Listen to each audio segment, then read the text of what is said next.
Inside of Google, the project was called Code Red. It's what the company called it if it lost its deal with Apple's iPhone, and now it is front and center in the Justice Department's lawsuit against Google's parent company, Alphabet. Yahoo Finance's Alexis Keenan joining us now for more. So Alexis, connect the dots here as to why Apple is involved in this.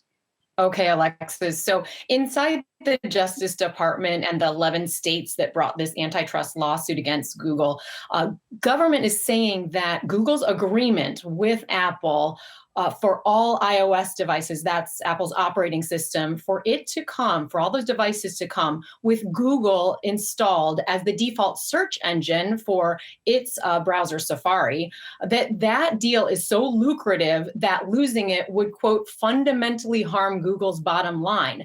That's because very few customers actually change that default search engine setting once they buy their device. Now, the agreement is a major revenue driver for both Google and for Apple. It's estimated that 15 to 20% of Apple's worldwide net income comes from this agreement with Google, and also at a cost to Google at as much as $11 billion a year, though that number has been estimated to fall somewhere between $8 and $12 billion in ad revenue.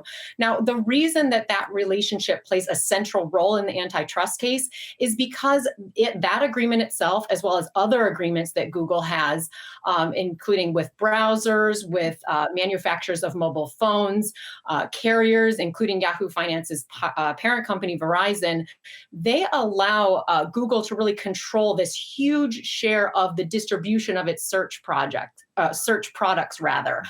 And so much so, the government says that actually would-be competitors can't break in, they can't compete in this market. So in the US for mobile operating systems, if you take a look at the share between these two companies, Google and Apple, you have 60% of devices actually running Apple, and you have 40% running Android. And so also the browser market plays a big role at 85% of Americans using Google's Chrome. So these are just huge deals that the government is saying keeps competitors out. If you look at what's left for everybody else in this market, you have about a 1% share to pick up the pieces for everybody else. Alexis, we just had Republican Senator Ted Cruz on. He was certainly fired up about this ultimately happening, that Google is broken up potentially. But in a new article for you, you said this might be unfeasible. Why is that?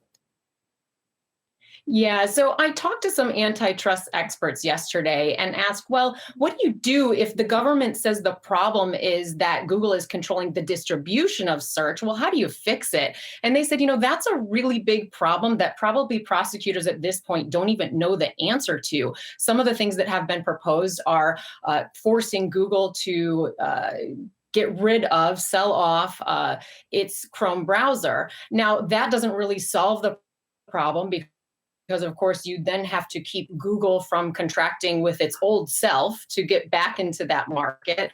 And also when you look at Google, it's just a vertically integrated company and all of its services feed off each other. And that's what's valuable to a company like Apple. And so it just becomes very challenging to see where that fault line is. Which part of Google do you shave off, or what agreement do you cause them to enter into in order to make these other companies able to enter these markets? Still a really, really challenging question. All right, Alexis Keenan, thanks so much. Hey investors, Zach Guzman here. Are you interested in learning more about the markets and getting the latest financial news? Well, then click right here to subscribe to our Yahoo Finance YouTube channel. Get the latest up-to-the-minute market analysis, big interviews in the world of finance, and information on how to manage your money every day wherever you are.